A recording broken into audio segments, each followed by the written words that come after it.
السلام علیکم، میرا نام ہے عمران خان اور پولیٹیکل لاجک کی ایک اور ویڈیو میں خوش آمدید۔ آج کی یہ ویڈیو تھامس ہوبز کی پولیٹیکل فلسفی کی سیریز کا ایک اور پارٹ ہے، جس میں ہم ڈسکس کریں گے تھامس ہوبز کا ریلیجن کے بارے میں ویو۔ تھامس ہوبز نے ریلیجن کے بارے میں اپنے خیالات اپنی کتاب لیویاتھن کے چیپٹر 12 میں ڈسکس کیے ہیں۔ جیسے کہ ہم نے پچھلی ویڈیوز میں بتایا کہ تھامس ہوبز سیاست یا ریاست کو سائنٹیفک طریقے سے ایک ڈیفینٹ تھیوری دینے کی کوشش کرنا چاہ رہے تھے۔ اسی طرح تھامس ہوبز کا ویو ریلیجن سے متعلق بھی سائنٹیفک تھا۔ تھامس ہوبز کے مطابق مذہب کا وجود انگزائٹی یا پھر بے چینی کی وجہ سے ہوا۔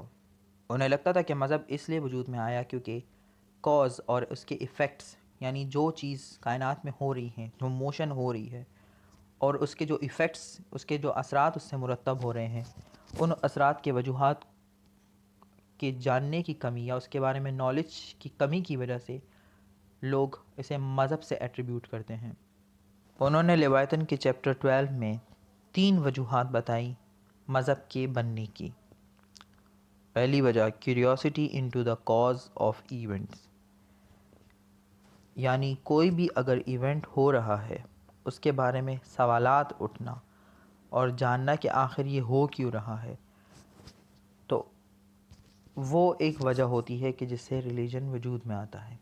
دوسری وجہ انہوں نے یہ بتائی curiosity of the causes of these events, یعنی جو کچھ ہو رہا ہے، جو ایونٹ ہو رہا ہے، جو ایک چیز ہو رہی ہے، اس کے ہونے کی وجہ کیا ہے، کیوں ہو رہی ہے وہ۔ اور تیسری وجہ کہ وہ اس آرڈر کو بھول جاتے ہیں جو انہوں نے اپنے سینسز کے تھرو، یعنی کہ جیسے ہم نے پہلے چیپٹر میں ہم نے اس پر بات کی کہ تھامس ہوبز کہتے ہیں کہ انسان جو کچھ بھی سینس کرتا ہے، جو کچھ بھی ایکسٹرنل موشنز ہوتے ہیں، اس کا ایک آرڈر کریٹ کرتا ہے اپنے ذہن میں، اپنے دماغ میں، اور اس آرڈر کے مطابق وہ ہر چیز کو یاد رکھتا ہے۔ تو اس آرڈر کو بھولنے کی وجہ سے، اور جو بھی پاسٹ میں، ماضی میں جو کازز ہوئے ہیں، جو وجوہات بنی ہیں، اور جو آرڈر اس نے اپنے ذہن میں بنائے ہیں، ان آرڈرز کو بھولنے کی وجہ سے اور اس پر اس کے جو ایفیکٹس ہیں اس کی وجہ سے ریلیجن کا قیام ہوتا ہے۔ مثال کے طور پر ایک ہوائی جہاز اڑ رہا ہے، اگر ہم اس کے سائنٹیفک ریزن دیکھیں کہ وہ کیوں اڑ رہا ہے تو ہمیں معلوم ہوگا کہ وہ ان وجوہات کے، ان کازز کی وجہ سے اڑ رہا ہے۔ لیکن اگر کوئی شخص اسے اس چیز سے متعلق علم نہ ہو کہ وہ کیوں اڑ رہا ہے، اس کے سائنٹیفک ریزن معلوم نہ ہو، تو وہ اسے ریلیجن سے ایٹریبیوٹ کرے گا۔ بہرحال تھامس ہوبز کی جو مذہب سے متعلق رائے تھی وہ کافی پیسمسٹک تھی، بہت مایوس کن تھی۔ وہ یہ سمجھتے تھے کہ مذہب کا استعمال رولرز یا حکمرانوں کی جانب سے صرف عوام کو سپریس کرنے کے لیے کیا جاتا ہے تاکہ ان سے کوئی کویسچن نہ کر سکے۔ اس کے علاوہ وہ یہ سوچتے تھے کہ مذہب کا استعمال حکمران اپنی کرپشن اور اپنی نااہلی کو چھپانے کے لیے کرتے ہیں۔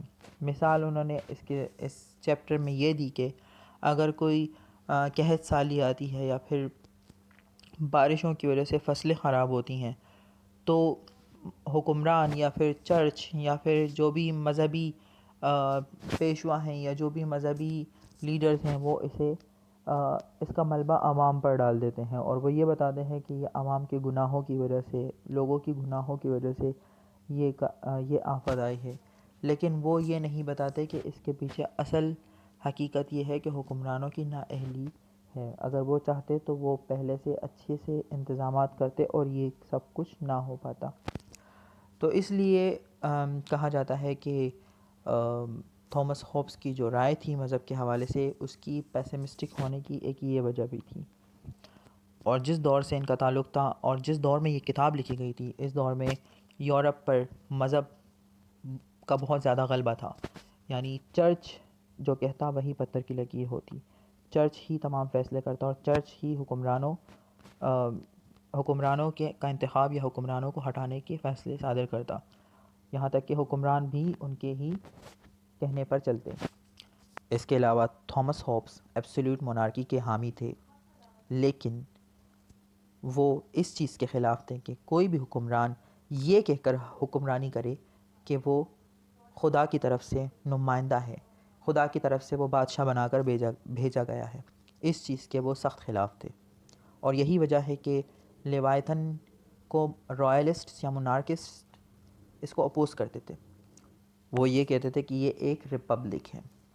تو یہ تھی تھامس ہوبس کی مذہب کے حوالے سے رائے جو انہوں نے لیوائتھن میں پیش کی تھی۔